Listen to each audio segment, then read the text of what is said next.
So yeah, my dream is to work with NBA players as a sports nutritionist. But in the meantime, I did a postgraduate diploma in performance nutrition, and and we're going to dive into a small bit of that today, as I understand.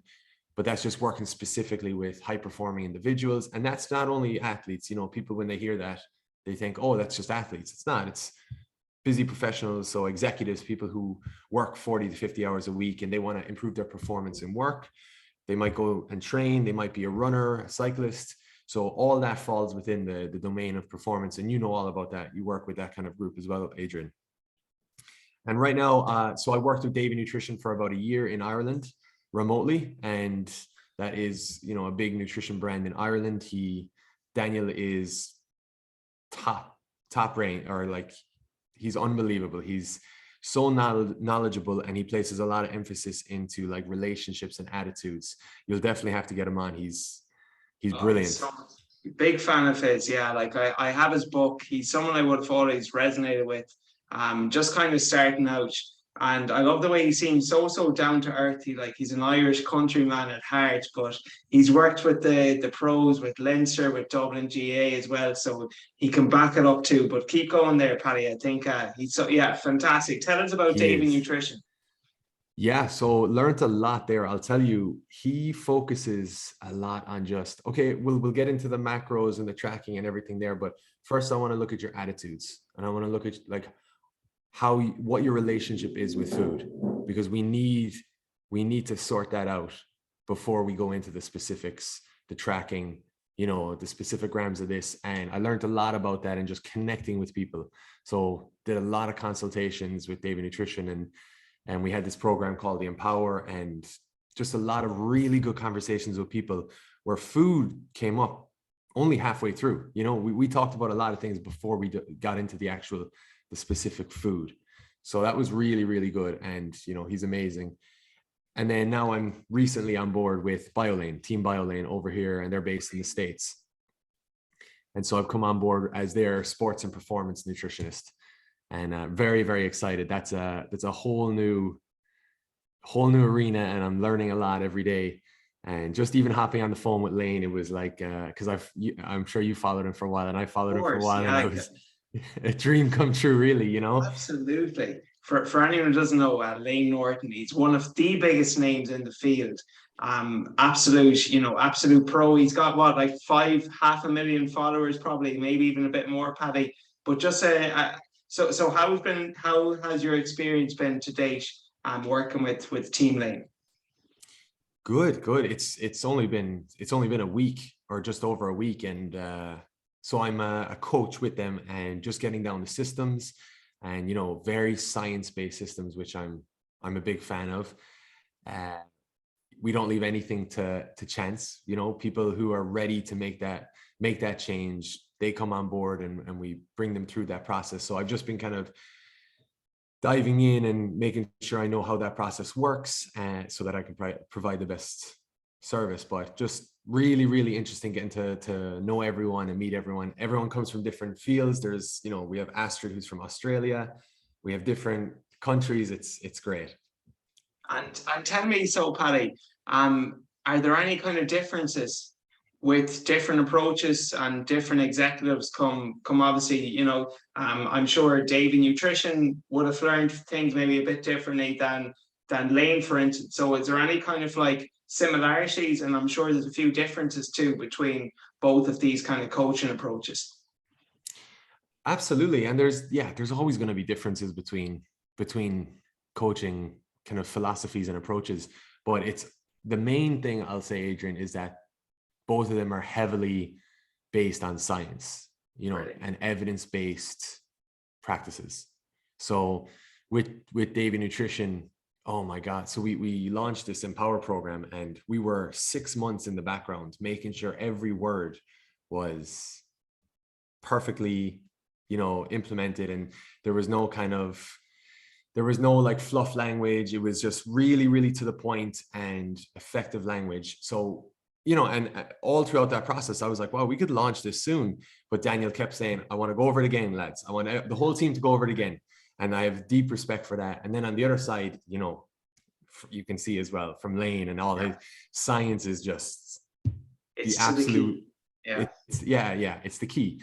So I'm just really enjoying, and now it's like I have an extra level of, I have to make sure every word that comes out of my mouth is purposeful, intentional, and backed up, you know. Brilliant. So I Brilliant. enjoy that challenge. And so whilst what I'm saying is, whilst they might be slightly different, they're both based on science and evidence. So I love that. And I guess, Paddy, when it comes to nutrition, there are a lot of different methods then out there. But then there's actually only a very kind of few principles to abide by. So just thinking of someone now, and I know you spoke about performance nutrition, but it doesn't necessarily have to be an athlete. It doesn't have to be pro NBA players that you'll be working with sometime with Boston or down the line. It doesn't have to be, inter-county athletes back home in Ireland. As you said, it can be a busy working professional who's in a high performing job, who works 40, 50 hours a week. As a business owner, as a worker, your greatest asset is going to be your energy levels. And your energy levels are going to be dictated by your lifestyle, by your sleep, by your stress. And I mean, nutrition, it's obviously going to play a huge and integral role.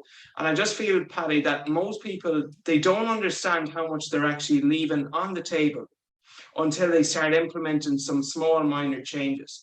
And when you notice that increase in your energy, then it's like your working day becomes better, your sleep becomes better, your stress levels decrease, you feel you're being more productive at work in less time. It's got such a compounding effect. So even though nutrition, I know like you're really the expert in this field, and there's people saying you got to have the low carb diet, the no carb diet, people saying ketogenic, people saying paleo, like a lot of different methods. But you spoke about like just science-based and principles. So like, what do you feel are just some of the most fundamental principles that we need to understand, whether you are a high-performing athlete, whether you're a working professional who works 40, 50 hours a week, that you can actually implement into your life so you can look, feel, and perform better?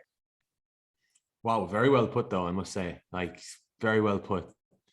So to add to that, first off, I would say that the key kind of understanding is that nutrition is highly personalized. And so whilst, geez, you can go into work and you can hear 6 coworkers on 6 different dietary approaches, right? The typical, like the traditional approach by an evidence-based nutritionist would be to say, fuck the keto diet, fuck the low carb diet. These are all bullshit. Sorry to curse. Work away, my man. But that's not necessarily true. If the keto is set up in a safe manner and it works for someone, who's to say that, if it works for someone, they feel good, they're in control of their food choices, and it's helping them achieve a healthy weight. Who am I to say boo? Unless now it's getting into an unhealthy range. And you definitely see that where people are taking in a lot of red meat, saturated fat, sodium. So within boundaries, of course. But nutrition is highly personalized. For example, intermittent fasting suits a lot of working professionals, busy professionals down to the ground, because they wake up, especially for people working at home, they don't really want to take an hour to make breakfast. And so they just want to dive into work, and they have this kind of level-headedness where, they haven't had that meal, or the sluggishness that comes after. And if that works for you, that's perfect.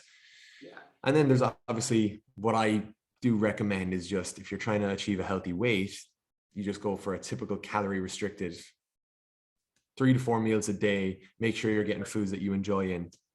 But the next thing to understand, so that's the first part I try to highlight, is that no diet is good for everyone. It's going to be different. See how you respond to something, and don't feel guilty if it doesn't work just because Jane in the cubicle next to you is doing that, So that's the first thing.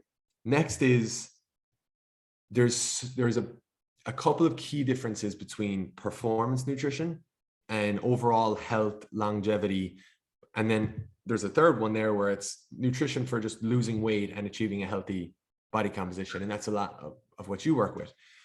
So, one thing I didn't mention in my bio is that I go around and I do a lot of workshops with military groups and firefighters. And I get this question often, surprisingly, because I think it's a great question. So they say, Patrick, you say that we should get a lot of carbohydrates in after heavy training, like CrossFit training, or after, a military training session. Yeah. But I know that sugars are bad for you.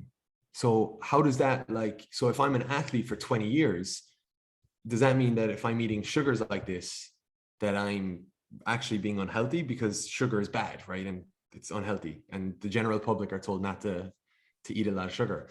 And what I have to highlight to them there is, like, there's actually nothing wrong with sugar inherently. When you look at sugar and these foods that people are kind of a bit afraid of, we look at them with a bit of judgment because of what we hear around us: sugar, saturated fat. But in moderation and in isolation, there's actually nothing inherently wrong with them.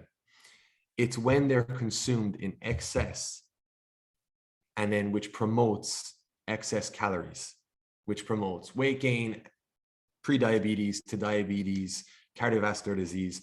So if you're an athlete, if you're a high performer, if you're training regularly and you're consuming these high carbohydrate foods, high glycemic foods, which is something that kind of enters the bloodstream quite rapidly, a simple sugar, something like a bowl of Cocoa Pops. You don't want to be doing that all the time. Absolutely not. But if a heavy training session calls for it, your body requires that, and there's nothing harmful about that. So that's something I like to highlight to people, that performance nutrition will sometimes call for strategies that people reading online blogs, from people who are just trying to sell supplements and things like that, Sure. they might view as harmful or dangerous when they're really not. So that's key. Yeah. So Yeah. did you want to dive into the certain principles, or is that pretty good? Yeah, no, I love that. Like, with the performance nutrition there, like, especially if that individual who does have a high glycemic, a high sugar form of carbohydrate post workout, if they have to refuel for an event that day, like a couple hours later or the following day again, and your performance got to be on point, of course there is a place for that. It's just, I guess, then on the other side, Patty, the way the internet is, it's a bit of a highlight reel. And it's kind of like, Mary, who works 40 hours a week, who does maybe, 30-minute boot classes, she sees an IG influencer post a picture of Pop Tarts and Cocoa Pops, and she thinks that, oh, well, if she can do it, so can I. So as you said, Yes, there's a time and a place for everything. And you just got to understand what category you are in, because if you're a high performing athlete, they of course, like, that's not necessarily a bad approach. But if you're just like maybe a desk worker and you're pretty inactive, you're not moving much throughout the day, maybe those kind of practices can be somewhat limited in their for lifestyle. sure, So for sure. yeah, And that's a really good point, Adrian. And those people that's why, yeah, I definitely have a bone to pick with those kind of influencers. What they're trying to do is they're trying to play on people's emotions, right? They're trying to play on, for example, like you said, Mary's emotions, where they're trying to tell her unconsciously, indirectly, you can achieve what I have, shredded body, whatever, doing what I'm doing here. And so yeah. that's what brings them in the form of follows, in the form of likes, interactions, and increased revenue for that individual. So that's absolutely correct in that you need to make sure that, like, if you're adopting performance nutrition strategies, it's not for 30 minutes of lighter, moderate intensity cardio. It's actual, like, 60 minutes of very intense exercise, for sure. For sure. Absolutely, yeah. Working out versus training. And Patty, let's just kind Yeah, of dive in. So, like, what are some of the similarities and differences between performance nutrition versus, say, like, someone looking to drop 5-6% body fat in the next 12 weeks because they have a holiday or a wedding coming up at the end of the summertime? brilliant. So first, let's look at the real basics, right? Progressive training. You need to be progressively training, whether that's progressively in your endurance training, in your cardio, whether you're walking on the treadmill for 20 minutes, that should be progressed 25 minutes to 30 minutes, as your capabilities increase. If you're training hypertrophy training, trying to build muscle, you should have a program, and people go to you for that, where the trainer and the coach is progressing that over time. Next is sleep. Of course, sleep is absolutely essential for everybody, regardless of what you're doing. There's no one that will do better off restricting sleep. It's so funny. My girlfriend and I woke up yesterday, and we just had a bad sleep. We were tossing and turning, and we just moved into a new Airbnb. And she said, I wish there was a pill that had the benefits of sleep. And I always say this, if there was a pill that gave you the benefits of sleep, it would be the most popular supplement. You know, it would literally be the most popular supplement. So that's something. High protein intake, Well, crucial. just on sleep, Paddy, just a rough guide. What would you say, 7 to 9 hours? Would that kind of be in that range? 7 to 9 hours when you can, Yeah. and then like, okay, so we're talking about busy professionals, right? I'm not going to go to them and say you need to get 7 to 9 hours of sleep all the time. You know, Adrian, there's a lot of them that are suffering with like high stress levels, Of and course. they can't get that. And then there's a really good kind of nutrition practitioner in Ireland, Skinny Gaz. I don't know if you follow him. I love skinny guys. Yeah, brilliant. Brilliant. And he talks about this sleep guilt, where if you have set yourself, I need to get 8 hours every night, and you're only getting 7, you have a lot of pressure on yourself. Forget that and focus on the quality of the 7 hours that you're able to get, or the quality of the 6 hours. Like, I don't get 8 hours every night. Absolutely not. But I make sure that I get a good 6 or 7 hours when I do get them. But ideally, of course, you want between 7 and 9 hours, Yeah, as much as possible. absolutely. Yeah, yeah. Like one thing I would say, remove all superstitions you have around your sleep. If you think that if you're not in bed 8 hours before your alarm and it's 7 hours, 30 minutes beforehand, you're hopping to bed and you think now you're gonna have a bad sleep. Well, whether that's true or not, if you believe it, there's a lot of power in the placebo effect, just like there is in the nocebo effect, the opposite. Exactly. So you got to remove those superstitions. Or I was talking to a guy, for instance, and he had like an interview, and he said he had like a coffee beforehand, and he was having them all week because he had a few like back to back, until he realized he was having a decaf coffee. But he just felt that he got an effect and he got an impact off it because he believed it. So just for anyone listening, there's a lot of power in your actual self-belief and your superstitions around sleep. So I'm glad you brought that up, Paddy. So we have, of course, as you said, fundamental principles, progressive overload, whether that's running an extra 5 minutes, adding an extra 5 kilos to the bar. You mentioned sleep. What are some of the other important factors, Paddy, when it comes into just kind of performance, nutrition, and fat loss as well? So we have a performance, like a hierarchy pyramid, right? And so on the bottom, I jumped straight into protein there a minute ago, but first we have to talk about just the energy, fueling for the work required. If you're someone who's only getting a 30-minute session 3 times a week, make sure you're not overfueling. Okay, make sure you're not overfueling, but also make sure you're not on a really low restricted diet that won't allow you to train to the best of your ability in those 3 sessions. Okay. So, you know, a slight to moderate caloric deficit in the most cases. Sometimes if you're very overweight, you can go a bit aggressive. You're able to go a lot more aggressive with your caloric deficit, assuming you have an okay relationship with food and it won't become detrimental or kind of disordered. And on the other side, as athletes, you also don't want to, you know, overfuel. A lot of athletes, they train a lot and that increases their hunger levels. And then another guy in Ireland who actually works with Skinny Guys, Brian O'Hengasa, he said, what are the chances that if I'm a lot hungrier from all my training, that I'm going to eat back the exact amount that I need for that recovery? Very little. There's a low chance, right? So you'll sometimes, if you can tend to overeat if you're not tracking it a small bit, or just being aware of how much calories is coming in, if you're just kind of eating to your fullness levels. So fueling for the work required, not under fueling, not over fueling, trying to get somewhere in the middle there. For the high performing individuals, on high training days, you go a bit higher, and then on less active days, you go a bit lower. So gone are the days when you'd go to a nutritionist and they'd be like, this is how many calories you need. Boom, 2,200. That's it. Okay, but what about on training days? Do I go a bit higher? What if I got 20,000 steps?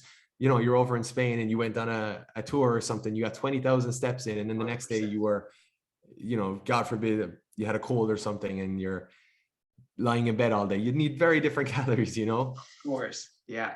Yeah. So match it to your range. activity levels really as well, Paddy. Absolutely. Yeah. Next in that pyramid. So as we move up the pyramid, Adrian, it's things that become not as important as the level below it. right? So Sure. it's like the food pyramid.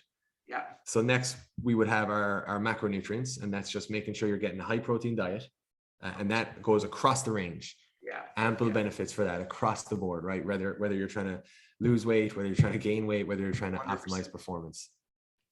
Carbohydrates in moderation if you're not as active. Yeah.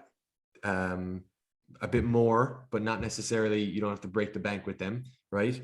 Just base your carbohydrate intake on your activity that day and your high intensity activity, because that's when we're actually prioritizing carbohydrates.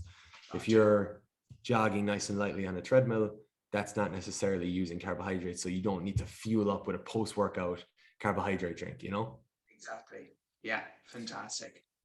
And then fat, it's an important, you know, we don't want to cut that out, but we're not really worried about that anymore. It's actually moving towards high fat diets. So 20 years ago, it was a lot of low fat diets being promoted, and we need fats to produce our hormones, right? They're incorporated into the membranes of our cells. It's very essential. That's the big one, of course. Yeah. So that's the third, or that's the second level of the pyramid. The third is food quality. So making sure you're getting good, minimally processed foods the majority of the time, you know, 70 to 80% of the time, if not more, when it's within your capabilities.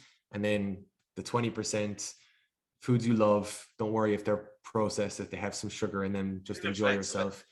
Exactly. Yeah. So that's like, that's the analogy of like single ingredient foods versus kind of more process. An example I like to use is an apple. It's just an apple. Like you go into a store, you don't need to ask the worker, you know, what are the ingredients in this Pink Lady apple? It's a Pink Lady. It's a Granny Smith. It's just, it is what it is. Whereas apple juice, you know, sure, it may have, you know, some traits of an apple in it, but it's also got some added ingredients there too. So basically, you want to have about 80% of your foods real helpful whole foods, earth-grown nutrients, and then the other 20%. That's where we can have a bit more flexibility, as you were saying. Just for most people, anyways. Obviously, if you're in like a high-level bodybuilder, which none of this audience really would be, that's maybe where you got to dive in things even a little more dialed in. But for the average person, yeah, absolutely, Paddy. Keep going there. So we're kind of on like the total intake in relation to food, the macros, protein, carbs, fats, the micros. Anything else you feel is important there, Paddy? Yeah, so then we moved up to food quality, as you said, the micros. But real quick, a funny little one on fruit juices, because this is something that it really lit a light bulb for me. So yeah, depending on the fruit juice you get, there could be a lot of ingredients in, but that's not the real key for people to understand. A glass of orange juice has, you know, between 5 and 8 oranges worth of the sugar. Yeah. So they extract the juice from the pulp. They're not including the pulp in there, and so they're removing that fiber, and they're removing some of the nutrients that come with that. Yes. Yeah. So that's just important to understand, and that's not saying avoid the orange juice at all. I have a glass of orange juice some mornings. Like, it's just be aware that that's why an orange and a glass of orange juice differ, because you're getting all the fiber and the other nutrients with the whole orange. And with the glass of orange juice, you're getting a lot of the nutrients as well. You're getting your vitamin C and things like that. But just be aware that, like, drinking a liter of orange juice, it would be very different than having 2 or 3 oranges. Yeah. And even like, look, Paddy, no one ever got overweight from fruit. Like, if there's one thing that I really hate is when people are like demonizing fruit and just classifying it and just, you know, really zoning in on the sugars and not looking at the micros, the nutrients, and all that. But that being said, if a lot of people, they do like to make smoothies. And if you were to ask yourself, would you eat all of that fruit if you were to have it and eat it individually compared to blend it up? The answer would probably be no. So again, as you said, it's like that comes back to the overall principle of intake and of balance. You don't want to go too overboard in it, but it's certainly, it's okay, like everything in moderation. Yeah, for sure. But yeah, we'll dive into the layers as well. Just real quick. So on that point, I would say smoothies and juices that you juice yourself would be different there, because the juice, you're actually extracting the pulp. So I would say with a smoothie, you definitely won't be as full. And that's actually a tip I give to people trying to gain weight, is to drink more smoothies. Because as you say, it's not as filling, but it won't be the equivalent of juice, because juice is taking, actually it's Sure. removing parts of the, it's removing the bulk, actually, if you will, you know. Gotcha. That makes sense. But anyway, yeah, sorry, we digress. So we have energy, fueling for the work required, macronutrients, food quality, and then there's just two levels left, and that is meal timing. Okay, and people might be like, wow, even for performance, meal timing is way up there. And yeah, our daily targets for protein, carbohydrates, and fats are way more important than meal timing. Now, when we're talking about high level athletes, specifically, meal timing becomes a bit more prominent, a bit more of a focus. But I think that's kind of, I suppose, outside the scope of this. For most people, you don't really need to worry about meal timing until you have the first three levels of that pyramid Brilliant. kind of checked off. And then the last thing at the very top is supplements. Of course, again, I'm not someone who says, hey, that supplement is bad and all supplements are terrible. They have no benefits. There's a handful of supplements that are very well proven. Yeah. For example, creatine, whey protein, caffeine, things like that. But again, the pyramid is it's a great model, because if you go straight to the top, you're leaving so much on the table below. There's so much more to gain. Not saying that supplements aren't beneficial, they are, but they're beneficial to a point. They're not going to compensate for the rest of the pyramid. Brilliant. And unfortunately, Paddy, it's just, again, like, for everyone out there, you got to understand the supplement industry. It is a multi-billion-dollar industry. There's so much money to be made in this. So unfortunately, for the listener who isn't as well educated, their starting point, it's not at the baseline of the energy balance. It's not looking at their protein. It's not looking at the carbs, the fats. It's not looking at the micros or even the timing. Their start point, for a lot of people, it's the internet and it's supplements. It's, they just feel that if they get this supplement, the rest will fall into place. Whereas if you just clearly said, Paddy, you got to start with the big rocks first, and they're like the small little pebbles that you add the finishing touches to. Of course, they are important, but it's not your start point. It's not your start point. Yeah, man, that's awesome. Anything else you'd like to share there, Paddy? No, that's really that's the performance pyramid. And then again, I just say, like take that and don't try to bring it in all at once. See how the different, like, take one level at a time. Okay, this week I'm just going to focus on making sure I'm in and around my calories. Just track your calories. I'm going to see, right? And then next week you can stop tracking, and you can, if you don't enjoy that, and then the next week you can focus on, all right, let me look at my carbohydrate intake. Am I getting mostly whole grains? Am I getting a high protein? Am I hitting my protein goals? Am I getting enough for the actual training I'm doing? Am I getting enough protein for my goal of increasing mass? Like, I'm not actually. I'm only consuming 120 grams. Yeah. So just take one level at a time, and ask a lot of questions to people that you trust in terms of nutrition. Make sure it's personalized, the approaches you're bringing in, and then work with someone for the first time you're focusing on it. For sure, you'll stand to gain so much. Just like working with yourself, you'll be able to give a lot of insights for how people can adjust it to meet their specific needs. Paddy, I always say to anyone kind of starting out with me, I always say success leaves clues, and our most successful clients are the ones that ask the most questions. And I think that is really, really important, because the more questions you ask, it's just you're buying into the process. You've got more curiosity, and it's something that's obviously important to you. It's playing on the back of your mind now.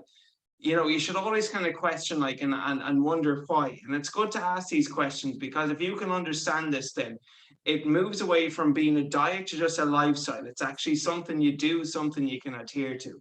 And Absolutely. That should be adherence is the number one principle with any diet that you follow. The best diet on paper, Paddy, yourself, if someone doesn't enjoy it, if keto is for you, well, then go with keto. If you can achieve your goals, if you can feel good, look good, perform good.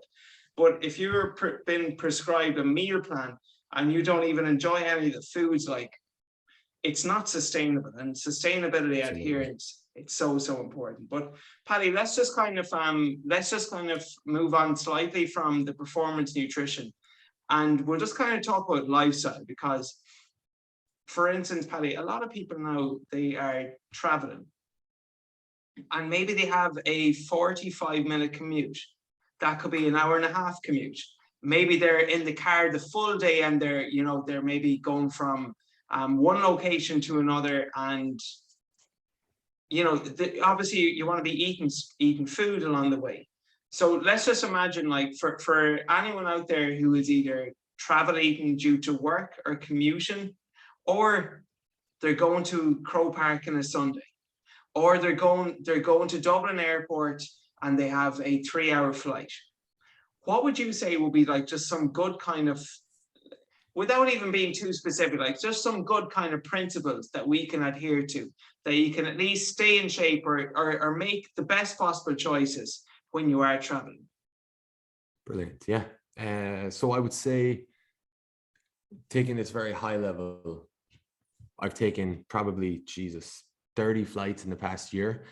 And big thing I like to do is ask myself, how am I going to feel after I eat this, or after I eat this and step on a plane, after I eat this and get in the car?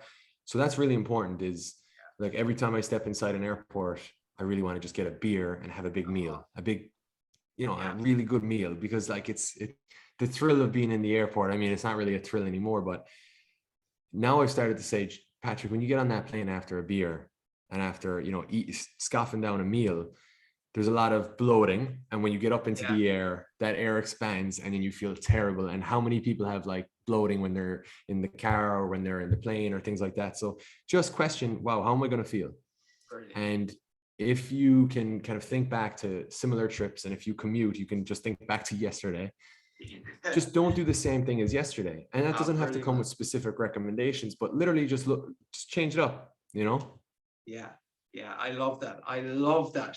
Think of, how will this food make me feel? I'll tell you, it's such a difficult thing when you're in that moment where you want to sacrifice short-term gratification at the expense of how are you going to feel a couple of hours later. Like, for instance, for whatever reason, Paddy, as great and all as it tastes, I love Indian food. But the 2 times that I've had it, the 2 times I've had it over here, the next day my cheeks, they just swell up, because I know it's whatever, I may be quite sensitive to some of the food there. I know, like, there's a lot of kind of oils there as well. And boy, would I love to go for an Indian on a Saturday evening, but I just had to literally think of that question. Yeah. I'm going to feel good eating this for the 20 to 30 minutes, but I'm going to pay for this for the next 12 hours, for the next 24 hours. Is it really worth that? Are these 30 minutes really, really going to bring me more joy than the next 24 hours? So that's such an important point. And here's the thing, sometimes that can be a tough decision to make if the meal is really tasty, or, you have to sacrifice that short-term gratification. But sometimes, Adrian, you actually there's no sacrifice needed. It's a no-brainer. But all it takes is the bit of reflection that people actually skip, where, just thinking, oh, no way am I having that meal. 12 hours in the plane, or 6 hours in the car. No way am I doing that. And you can apply this to people who are, in a sedentary job, sitting down in an office, same thing. So just having, and that's a huge, part of the nutrition process as well, is the reflection. Just reflect on how it's going to make you feel. But yeah, so if we want to dive into small little kind of specifics, and these are things that I actually incorporate a lot. So I can. Yeah, let's just even talk about it for travel eating, whether it's working, commuting at an airport, or Paddy will tie in as well, eating out at a restaurant too. So we can kind of, touch on all base, because they're all kind of interlinked anyways.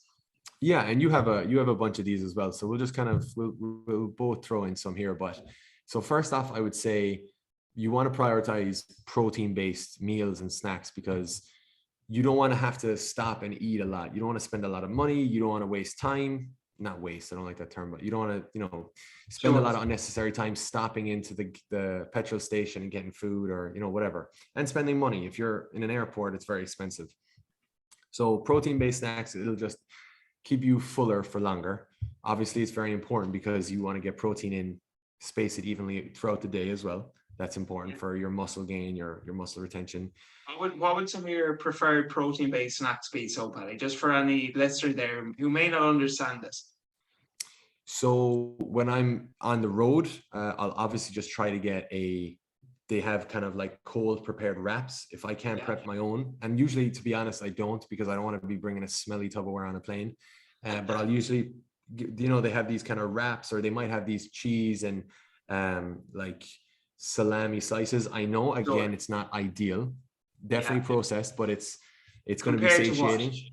Yeah. Compared to Compared what to exactly? exactly. Exactly. There's trail mix. They're usually $10 to $12 for a pack of trail mix, which is just a nuts mix, right? A Yeah. protein bar. I do like protein bars. Yeah. And protein drink. There's a lot of protein drinks now in the fridge there. Yeah. They give you There's 20 a grams. ton of them. And yeah, they're kind of my go-tos. If I can get into a nice, and to be honest, every airport, a lot of gas stations, a lot of places on the road, they're quite health conscious now, because that's the way Of course. the world's moving. So you can get actually a nice meal that doesn't break the bank. So, I'll get a chicken-based wrap or a chicken-based salad or something like that, you know?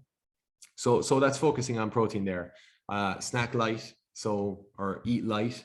Just make sure there's not too much food that you have to wolf down, because the more you wolf things down, the more air you're going to swallow and the more bloated you'll feel, whether you're in the car. And that'll just sit there because you're literally sitting there. You're sitting there. Yes. Yeah. Yeah. Yeah. So Brilliant. that's a big one. Yeah. Yeah.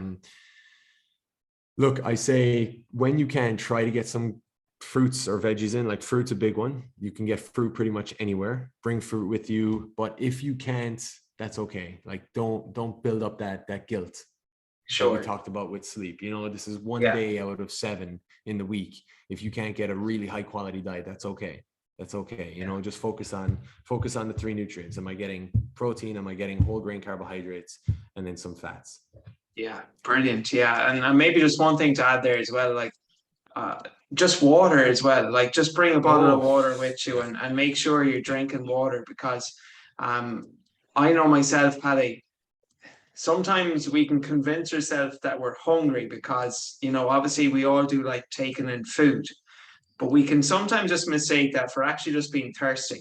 So just make sure that, if you are traveling again, you can get bottled water. That's one thing for sure you can get anywhere. Just keep supping on that too. And then Absolutely. Patty, what about going out at a restaurant then? Because food, it's more than it's the experience too. And you don't want to be the hermit at home, who you can't, you're just, having pre-prepared meals.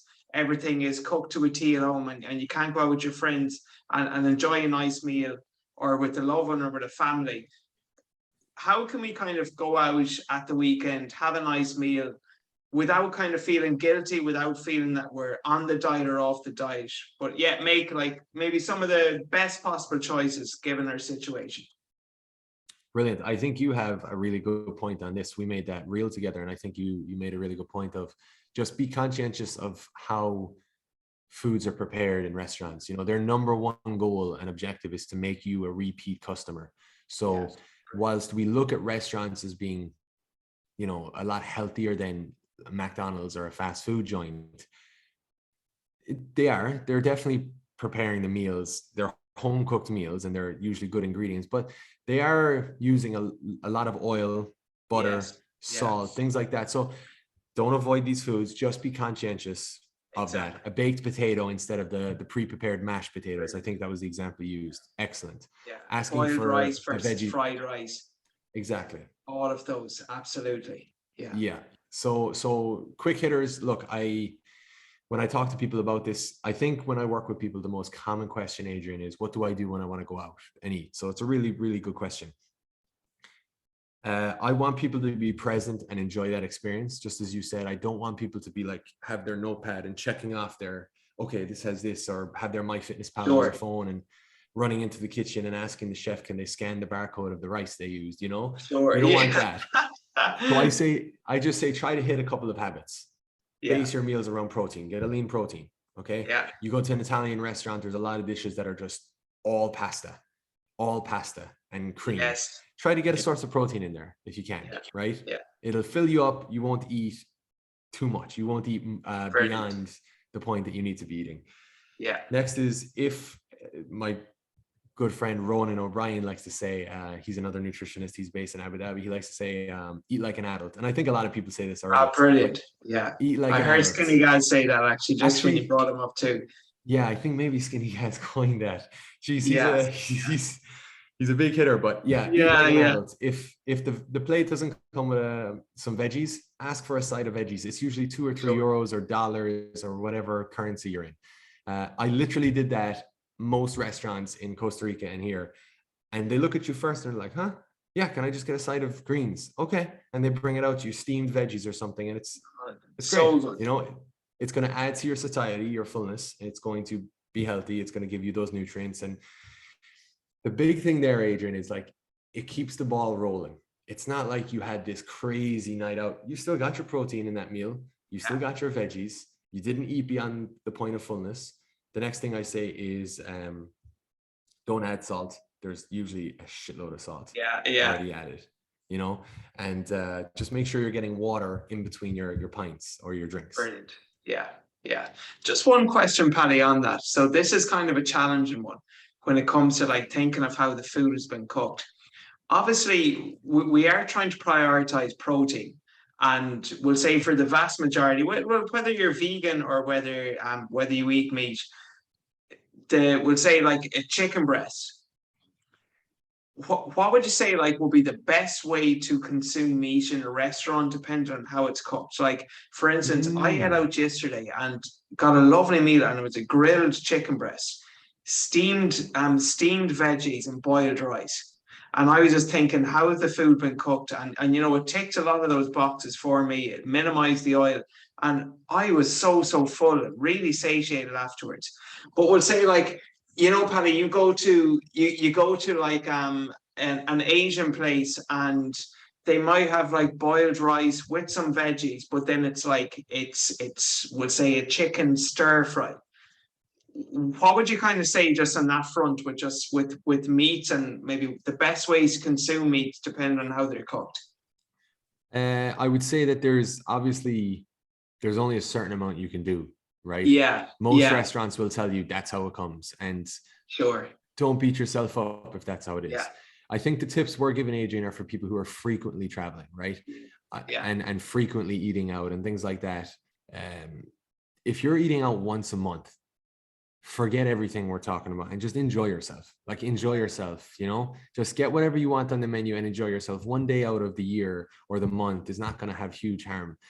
But if you're eating out, you know, once or twice a week, this is where you need to start saying, all right, I need to make sure that I'm not consuming 1,200 to 1,500 calories in one meal. Yes.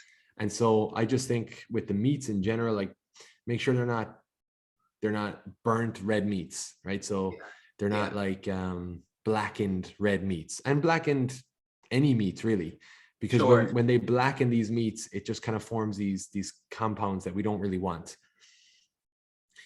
Just don't get them fried and breaded, I think, is a good one. Breaded, that's a really good one. They're lightly breaded. But like the fish and chips where they have that big casing of batter. That's not going to make you feel too great. I think grilled is the best way to go, or steamed. You know, or broiled. Broiled is one they do with fish. That's a great one.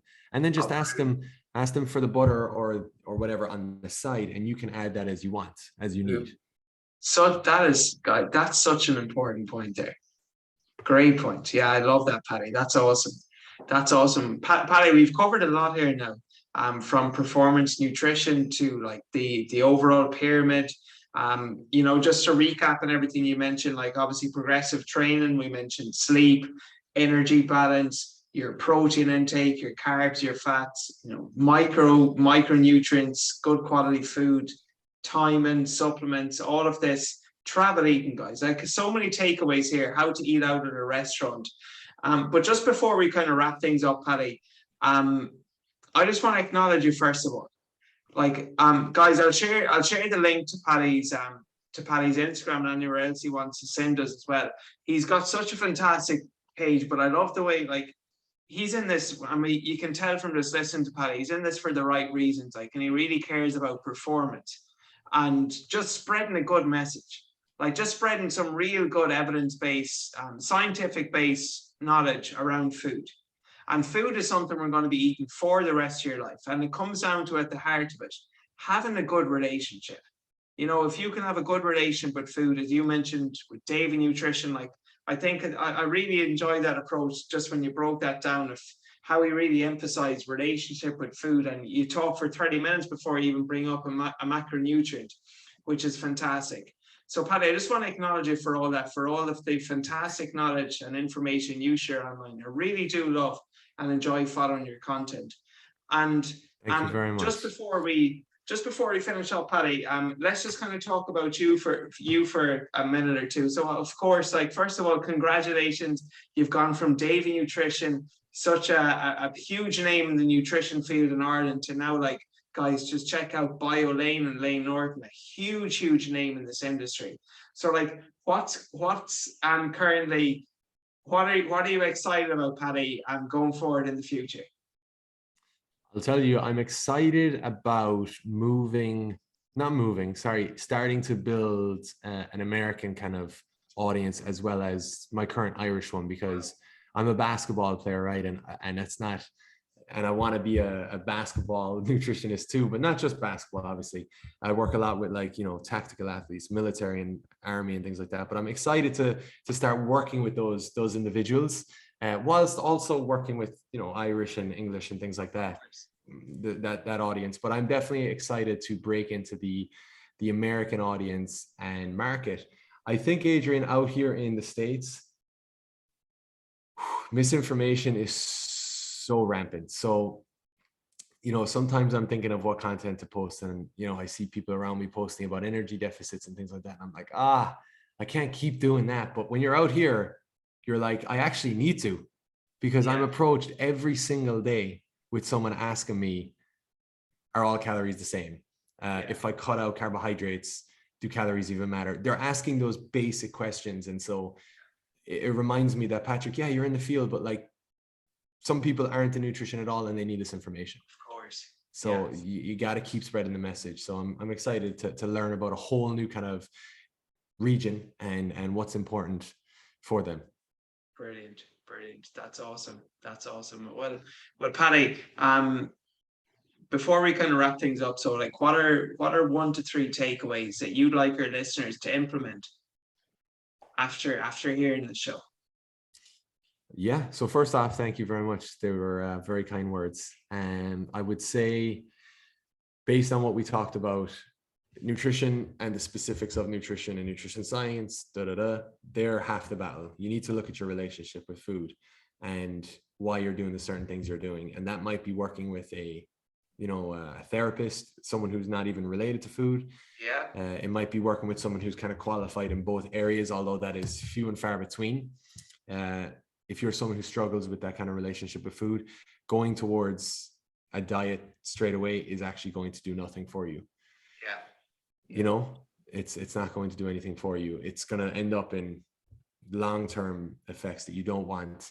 Next, I would just say, is personalize your approach and try all these things we're talking about. But then if they don't work, then adjust them.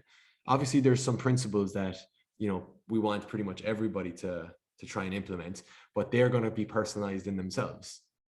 For example, your protein sources, they might be different. We want everyone to get a generally high protein intake, but they might be different. Some people might be plant-based. Some people can't have dairy. Some people might be pescatarian. That's fine. You know, adjust it and personalize it to yourself. And then lastly, okay, let me give, I guess, a hot take one. We talked about how there's a lot being left on the table with nutrition, right? When you don't focus on your nutrition. But I want to go the opposite way there and say, nutrition is only one aspect. It's only one aspect of your lifestyle. You know, training, daily activity, relationships, your family, all those things are huge parts. And I think in this day and age now, nutrition has become so amplified that people tend to put it right at the forefront. They become tribalist to certain diets. And That's not what we want either. It should just be one aspect, you know? Brilliant. Brilliant. Yeah, I absolutely love that point, Paddy. Amazing stuff. Final two questions that I'd like to ask all my guests, Paddy, before we finish. So, firstly, Paddy, I'm big into like just kind of routines. So I'm just curious, what do the first like, we'll say 30 to 60 minutes of your typical day look like?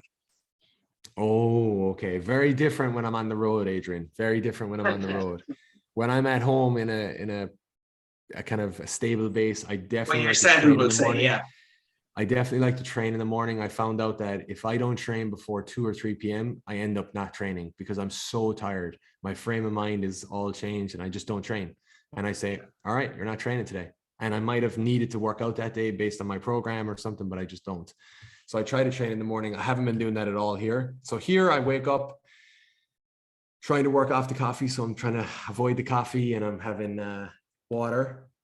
Yeah. I'll get straight on the laptop, to be honest with you. I really will. I'll get straight on the laptop and start doing work. And that might change now a bit because I'm not 7 hours behind Ireland. And, you know, I used to be 7 hours behind Ireland and when I was working with David Nutrition. So now I'll have a bit of the morning to myself. I have my first meal, you know, something, it might be overnight oats. When I make that, it might be some eggs, a lot of kind of tortilla wraps out here. So I might have some eggs, beans, and a tortilla wrap. It's really good with some avocado. Not too interesting, to be honest. Try to get out for a walk around midday. We do a lot of walking here and we join the gym here. So yeah, try to get some activity in, but not too interesting. Yeah, brilliant. And final question, Paddy. This is the Lifestyle Lifters show. So, Paddy, for you, what's your definition of living a successful lifestyle? Oh, okay. Having great relationships and fostering great relationships with friends and family. Brilliant. Performing at your best at whatever level you have set for yourself. You don't need to perform at what the level that other people are performing at, sorry. Yeah. But perform your best at the level you've set out for yourself. Yeah. You know? Brilliant. Maintaining a healthy relationship with food and just doing the things you love on a regular basis. And then I also like to add in working fucking hard, not for the purpose of being rich and, you know, retiring in an island paradise, but because working hard gives you purpose and 100%. Purpose keeps you going. Absolutely. It gets you up in the morning, man. I love it. I think we live by a lot of the same or similar principles, Paddy. This has been absolutely remarkable. And Paddy, let's just share with our listeners now, where can people learn more about you and what you offer? Yeah, brilliant. So my Instagram is Pat_sports nutritionist. And I think I pretty much I publish all my posts there. I do put a lot of effort into it. I treat it like a blog, or, you know, I don't have time to write a blog yet for my own personal page, but I do treat that like a blog. I put a lot of work into every post I put up. Yeah. And other than that, I kind of co-founded a company called Ubuntu Nutrition. And so if you're a coach listening to this or a nutritionist, we actually make and produce white label content. So, you know, PDF guides, social media templates, all evidence-based for coaches that they just take, and it's in Canva. They just quickly jumble it around and then they publish it on their own page. Into it. Yeah. So that's where you can find me. It's Ubuntu_nutrition. And then obviously I'm working with BioLane, so I'll be on there. I'm actually on their page today and I'm going live with Lane, so I'll have to go get prepared for that. Brilliant. So, Brilliant. Yeah, you can find me there as well. I'll post the links to all those in the show notes. Paddy, thank you so much again. This has been absolutely amazing. And I'm looking forward to hearing some of the fantastic feedback, I'm sure, to come from your appearance. So Paddy, thanks so much. I appreciate your time. Thank you for having me on. Thank you very much.